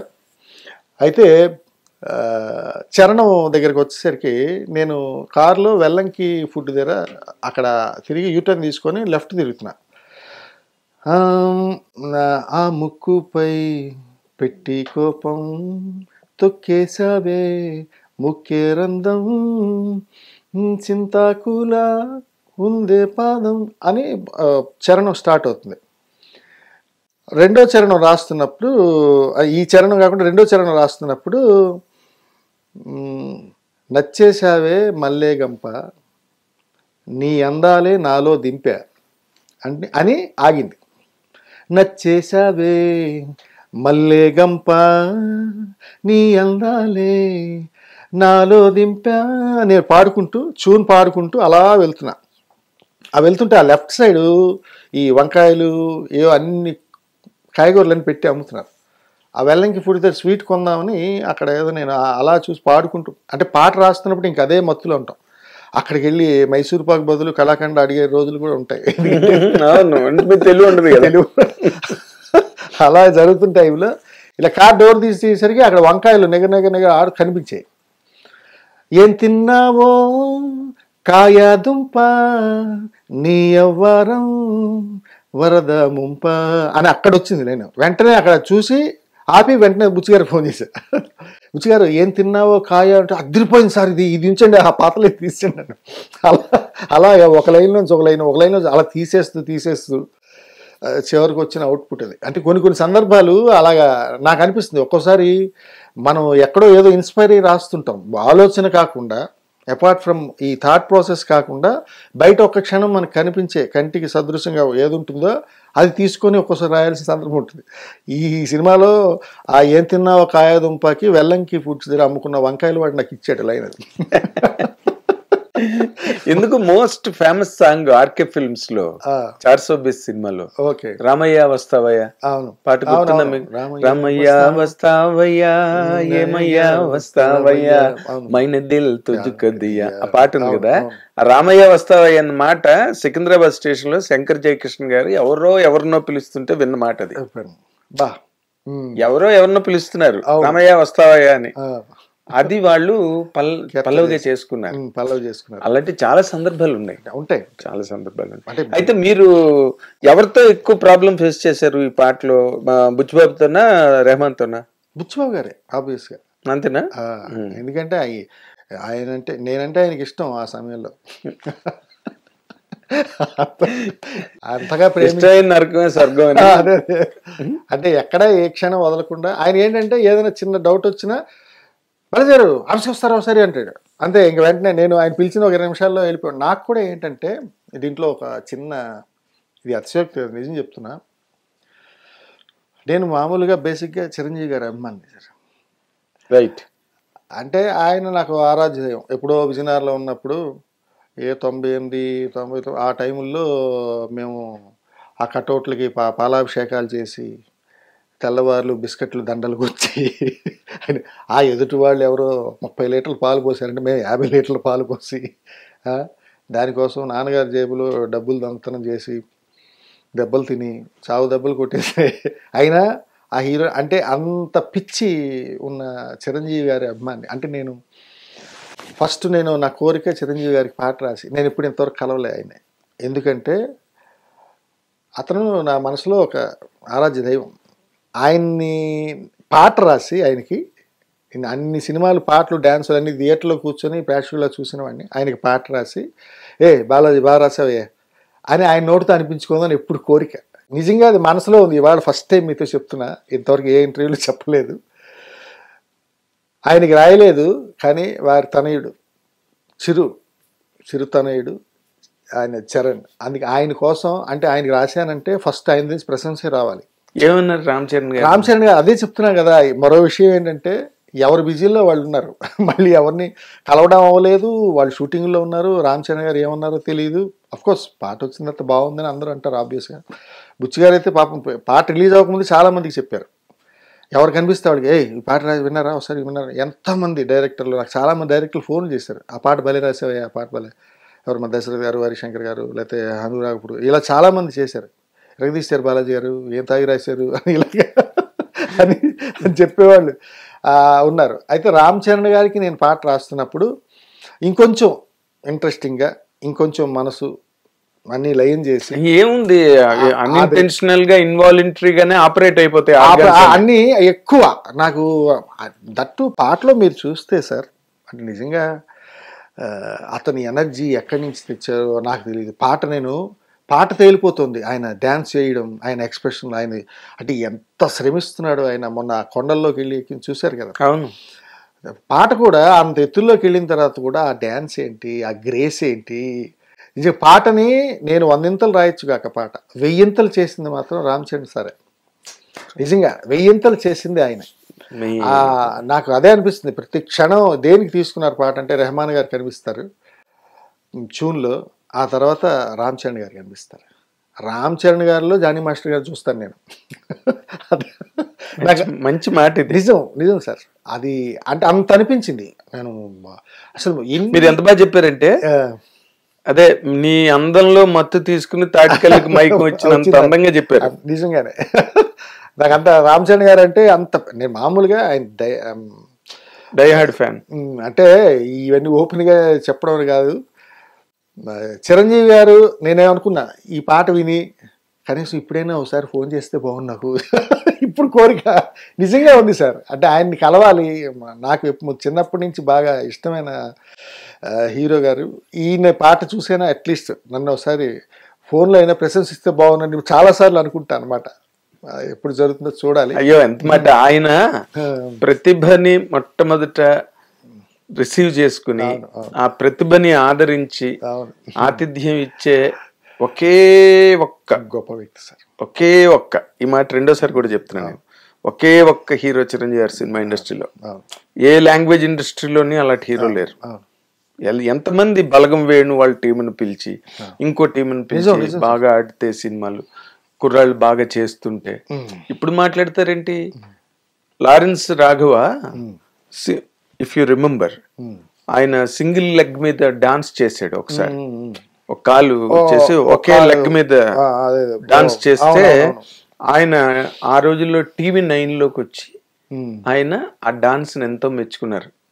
ఎప్పుడు మాట అది, ఐఎమ్ టాకింగ్ అబౌట్ TV9 వచ్చిన కొత్త రోజుల్లో నేను చెప్తున్నా. అంటే దాదాపు 20-25 ఏళ్ల క్రితం మాట. అలాగే ఎంతమందినో. ఇప్పుడు మీరు ఆల్రెడీ ఆయన మనసులో ఒక స్థానం. ఎందుకంటే 2 రకాలు. ఒకటి మీ ప్రతిభని ఆయన ఎంతో మురిసిపోయి ఉంటారు ఇలాంటి పాట మీరు రాసినందుకు. రచయితలకు ఆయన ఇచ్చినంత వాల్యూ. సత్యానంద్ గారు అక్కడ సింహాసనం ఉంటే రచయితే రారాజు, మేం కాదని చెప్పి సత్యానందన్ గారిని కూర్చోబెట్టారు దాంట్లో. చూశాను నేను. అది చాలా ఆయన చాలా ఆయన మానసిక స్థితి చాలా హైట్స్లో ఉంటుంది సార్ ఆయనది. నేను ఎప్పుడు అబ్జర్వ్ చేస్తాను. ఆయన ఆలోచన విధానం పరిధి చాలా ఎక్కువ. ఎందుకంటే ఆయన చూసిన జీవితం లోతు మేము ఎవరైనా చూసున్నాం కదా. ఎవరు చూస్తారు? ఎవరి వల్ల ఆయన లోతు ఆయన మొహంలో కనిపిస్తుంది, ఆయన ఆప్యాయత ఆయన మాటల్లో కనిపిస్తుంది. అవి కూడా original, organic. There is no filters, there is no censor, there is no this thing. ఎందుకంటే మంచి వాళ్ళకి మంచి వస్తుంది కదా సార్ మాట. సహజాయతే ఇది సహజం అంటారు. అంటే ఒక చెట్టు, ఒక విత్తనంలో ఎన్ని గుణాలు ఉంటాయంటే అది మొక్క అవుతుంది, మాన అవుతుంది, బెరడు అవుతుంది, కొమ్మ అవుతుంది, కాయ అవుతుంది, పండు అవుతుంది, ఓ మహావృక్షం అవుతుంది. అది విత్తనంలో సహజం. అలాగే చిరంజీవి గారు అక్కడ విత్తనం స్థాయి నుంచి ఇవాళ మహా వటవృక్షం అయిపోయి ఆయన చెట్టు కింద ఎంతోమంది నీడలో ఉన్నారు. మహానుభావుడు. ఆయన గురించి నేను ఎప్పుడు అదే అనుకుంటా, ఆయనకి ఎప్పుడు నాకు అవకాశం వస్తుందా పాట రాసే అవకాశం. అయితే అందరూ అభిమానులందరూ గర్వపడాల్సిన విషయం ఏంటంటే ఆయన అభిమానులందరూ సినిమా ఇండస్ట్రీలో సక్సెస్ అయ్యారు. అవును, ఎవరి రంగంలో వాళ్ళు. మీకు ఒక విధంగా ఇది కూడా కారణం, మీకు తెలుసా? నేను చిరంజీవి గారిని అభిమాని ముందు నుంచి. ఈ ఇండస్ట్రీకి ఎలా పరిచయం అవ్వాలి, చిరంజీవి గారికి ఎలా వెళ్ళాలి దగ్గరికి అంటే, ఏదైనా ఆర్టిస్ట్ని అయితే అంత మేబీ రాణించకపోవచ్చు, 100 మంది 1000 మంది ఆర్టిస్టులు, ఏదో ఒక పెక్యులర్ దీంట్లో వెళ్దాము అంటే నాకు ఎందుకంటే చిన్నప్పటి నుంచి ఈ లలిత కళలు వీటి మీద ఈ ఆర్ట్ సైడ్ చాలా నేను అన్నిట్లోనే దూరేవాడిని. అదే విజయనగరం అంటేనే అది. డాన్స్ చేసేసేవాడిని, లేకపోతే పాటలు పాడేసేవాడిని, లేకపోతే పాటలు రాసేవాడిని, నటించేసేవాడిని, ఇలాగా అన్నిట్లో దూరిపోదామని. కానీ అన్నిట్లో అదేదో సామెత చెప్పినట్టు జాక్ ఆఫ్ ఆల్ ట్రేడ్స్. ఇప్పుడు పడవలో వెళ్తున్నవాడు నదిలో మునిగిపోయాట. వెంకటరమణ, ఏడుకొండలవాడ, శ్రీరామ, శ్రీకృష్ణ అంటే దేవుళ్ళు వస్తున్నారు పోతున్నారు. అంటే సరే శ్రీకృష్ణ వస్తాడని శ్రీరాముడు వస్తాడని ఏడుకొండలవాడు, తర్వాత శివుడు, అందరూ వచ్చి వెళ్ళిపోతారు. ఒరే ఒక దేవుడిని కోరుకోరా, కోరుకుంటే వాడిని తీసి పైకి తీస్తారు. అలాగా ఇన్ని చేయడం కాదు, ఏదో దాంట్లో స్పెసిఫిక్గా వెళ్దాం, అలా వెళ్ళి అలా దగ్గర అవ్వచ్చు అన్నది కూడా నాకు ముందు నుంచి ఉంది. అంటే చిరంజీవి గారు అన్నది నాకంటే అది పెద్ద పోర్ట్రేట్ నా గుండెల్లో, గమ్యం. ఆ గమ్యం ఆయన ఇంప్రెస్ చేయాలి, ఎలా చేయాలి. నిజంగా అవకాశం ఈ పాటతో వచ్చిందని నేను అనుకుంటున్నా. ఇప్పటివరకు 100% చూద్దాం. ఎప్పుడే చిన్నపాటి ప్రతిభను కనబరిచిన కూడా ఆయన మనస్ఫూర్తిగా ఒక ఫోటోగ్రాఫ్ బాగా తీసిన ఫోటోగ్రాఫ్ని కూడా ఆయన మెచ్చుకుని వాళ్ళ ఇంటికి పెళ్లికి వెళ్ళినంత గొప్ప సంస్కారవంతుడు చిరంజీవి గారు. వాళ్ళ పెళ్లికి ఎక్కడో చాలా మేదీపట్నంలో ఎక్కడో ఉంటే అడ్రస్ కనుక్కుని పెళ్లికి వెళ్ళి వచ్చారు. సో ఆయన గురించి నాకు బాగా తెలుసు కాబట్టి నేను మీకు కనెక్ట్ అవుతున్నాను. అయితే రెహమాన్ తో మీరేం ఇబ్బందులు పడలేదు? అంటే మార్పులు చేర్పులు, ఎందుకంటే ఆయనకి తెలుగు రాదు కదా బేసిక్ గా, హిందీ గానీ ఇంగ్లీష్ గానీ. అంతే, తమిళ్ ఓకే, వాళ్ళ మాతృభాష. అయితే ఆయన మేము పాట రాసుకొని వెళ్ళిన తర్వాత మేము సాయంత్రం 5:30కి 4:30కి ఫ్లైట్ దిగాం, 5:30కి రూమ్కి వెళ్ళాం, అక్కడ ఫ్రెష్ అయ్యి 6:30కి స్టూడియోకి వెళ్ళిపోయాం. ఆయన 7 గంటల అపాయింట్మెంట్ ఇచ్చారు. ఏదో అంటే అంత ఫాస్ట్ జరిగాయి అన్ని. మధ్యాహ్నం అదే సాయంత్రం. ఓకే, సాయంత్రం అంటే ఆయన నైట్ టైం వర్క్ చేస్తారు. అవును, ఆయన ఎందుకంటే ఏముందో కంప్యూటర్ ఆయన కూర్చుంటారు అంతే. కంప్యూటర్ ఆయన ఏం లేదు, నాకు తెలుసు కదా. రెహమాన్ నా బాగా ఫ్రెండ్ అండి. ఓకే. ఎందుకంటే విజయ్ గార్డెన్స్ లో రాజకోట్ దగ్గర అసిస్టెంట్స్ మణి శర్మ,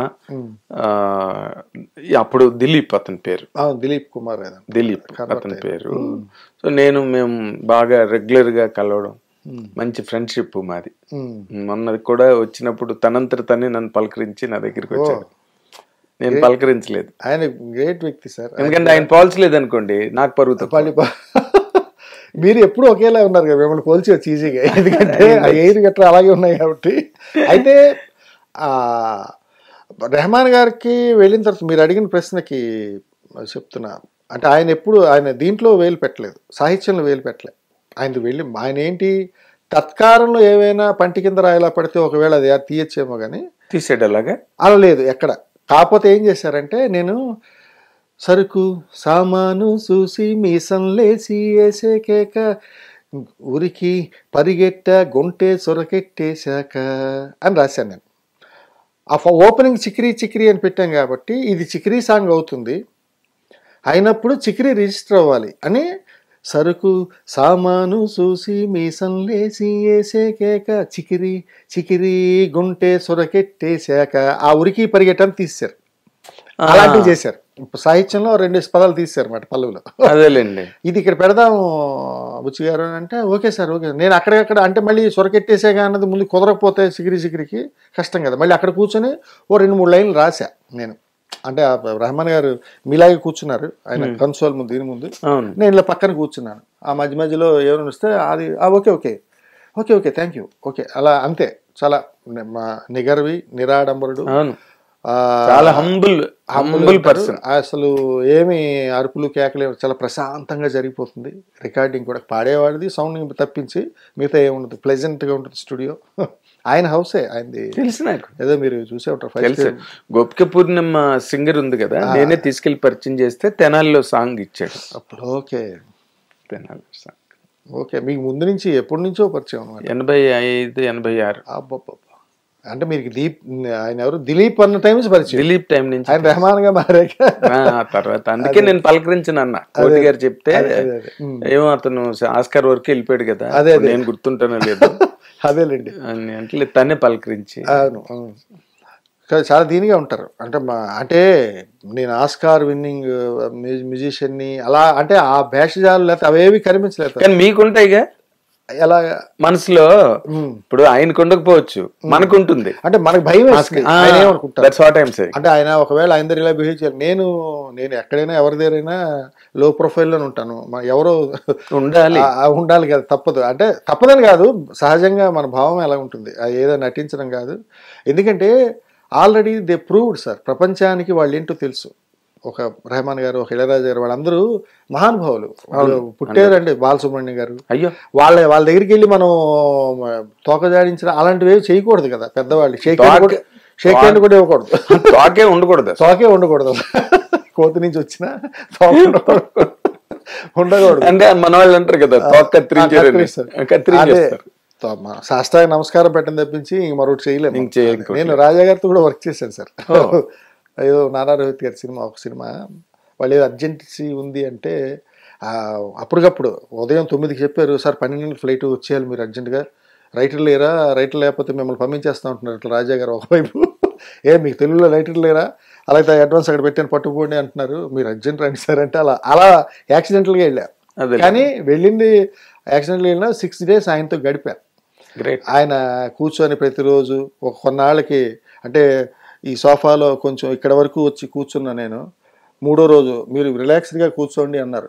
ఆయనే అన్నారు. అంటే నేను భయంగా, ఆయన వేటూరి గారు, సీతారామ శాస్త్రి గారు, వైరముత్తు, వాలి, అంటే వాళ్ళ రచయితలు అందరూ అక్కడ ఎక్కడ కూర్చున్నారు సోఫాలో, అక్కడ కూర్చున్నాను నేను.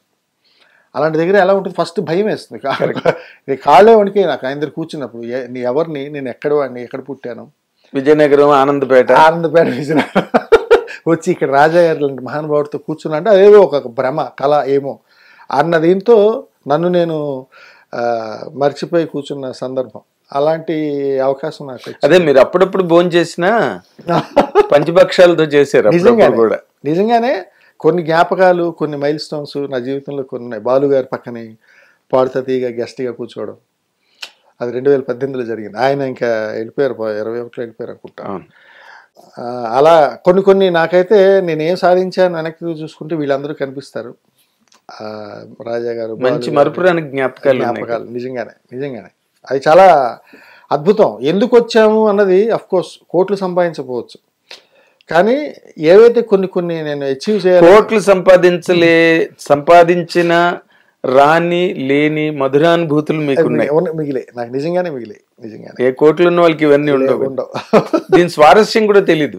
ఒక చిరంజీవి గారిని చూసి ఫీల్ అయిపోవడం, లేకపోతే బాలు గారి పాట విని ఫీల్ అయిపోవడం, రాజా గారు తువ్వాలు చూసి ఫీల్ అయిపోవడం, ఇవేమి ఉండవు కదా వాళ్ళకి. That way you're richest. ఇప్పుడు ఈ సినిమా తర్వాత మీకు ఇండస్ట్రీలో ఎట్లా రెస్పాన్స్ వచ్చిందండి? ఈ సినిమా తర్వాత అయితే ఇప్పటి వరకు చెప్పండి, ఇన్ఫ్యాక్ట్ నాకు ఏవో 1-2 ఫోన్లు వచ్చాయి. బట్ ఏదో కొంచెం నెక్స్ట్ ఫర్దర్గా మేము ఇంకా ఎప్పుడు వచ్చే సంవత్సరం మేలో ఏప్రిల్లో చేస్తాము అన్నదానికి బిఫోర్గా చెప్పినట్టు, అంటే ప్రివెంటివ్గా చెప్తున్నాం ముందుగా, సార్ మీరు మాకు రాయాలి అని 2 కాల్స్ వచ్చాయి. కానీ నేను అనుకున్న స్థాయిలో నాకు ఫోన్స్ రాలే ఇప్పటికి కూడా. అంటే పాటలు కావాలి అంటే అఫ్కోర్స్ మేబీ పాటలు రెడీగా ఉండకపోవచ్చు.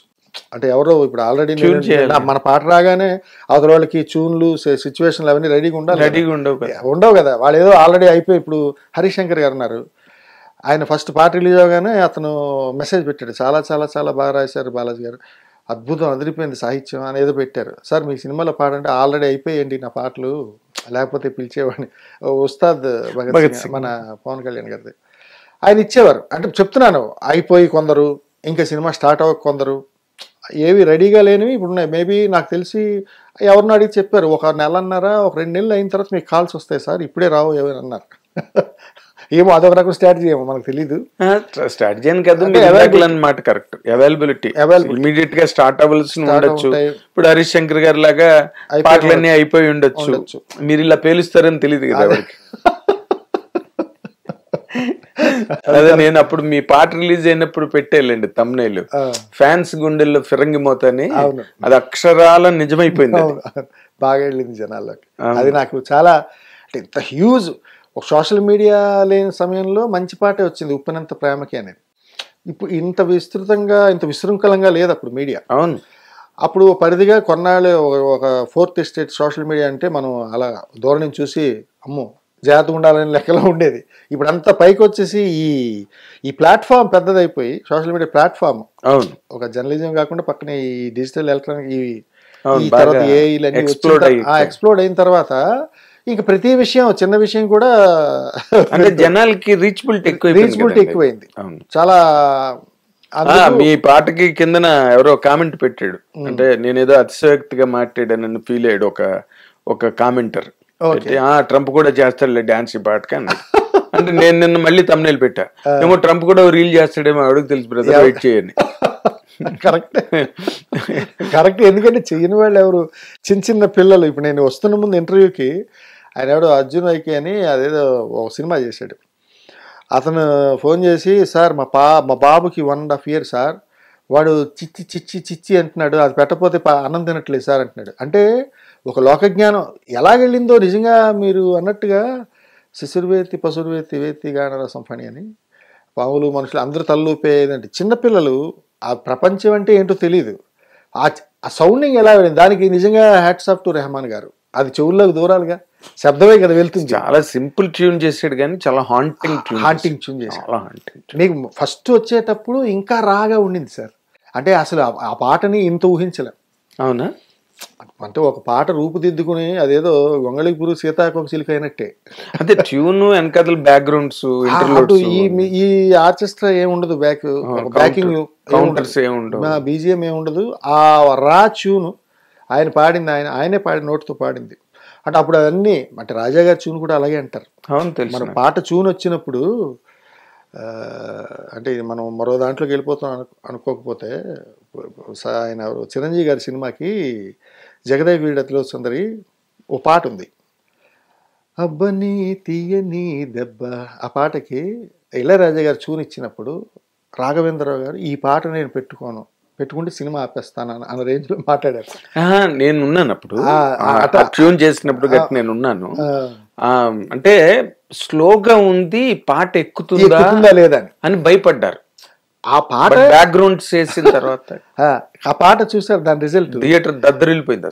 కుర్చీల మీద నేనెప్పుడు అంటే చిన్నతనం కాబట్టి ఒక ఇంకా నిక్కర్లు కూడా వేసుకున్నాం లేదా, అలా కుర్చీ 2 హ్యాండిల్స్ మీద కాళ్ళు పెట్టి నించుని ఆ పాట చిరంజీవి గారు అంటే అంత అంటే ఒక పాట తాలూకా ఆ రసం ఏదైతే ఉందో దానికి చివరిలో వచ్చేది అవుట్పుట్, అది ఓన్లీ మ్యూజిక్ డైరెక్టర్కే తెలుస్తుంది. అంతే, వాళ్ళ ఊహలోనే ఉంటుంది పాట స్ట్రక్చర్ అంతా. మనం పాట రాసి దాంట్లో పదాలు వేసి ఇచ్చిన తర్వాత వాళ్ళు ఏం తయారు చేసి పంపిస్తారో అదే పాట.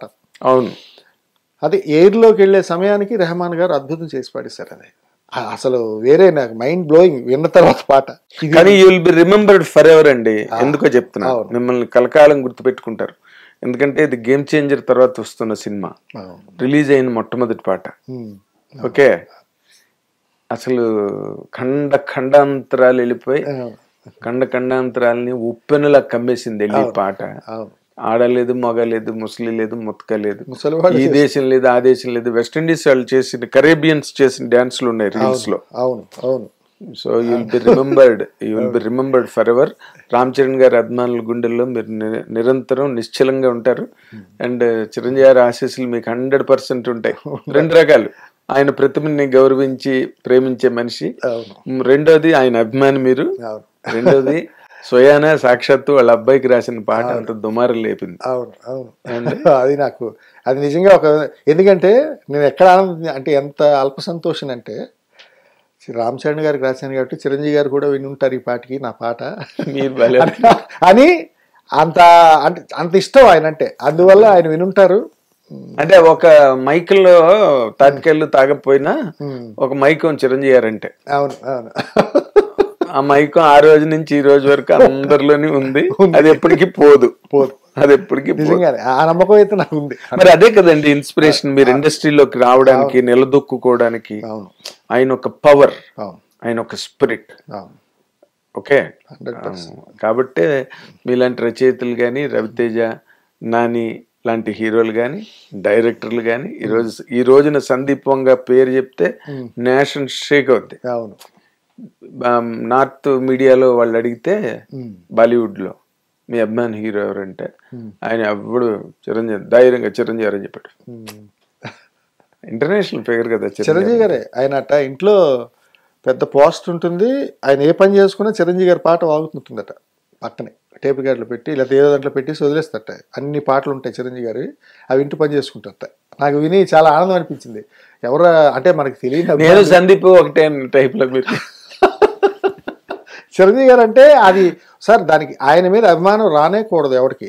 వచ్చిందంటే ఇంక పోయిన వరకు ఉంటుంది అది.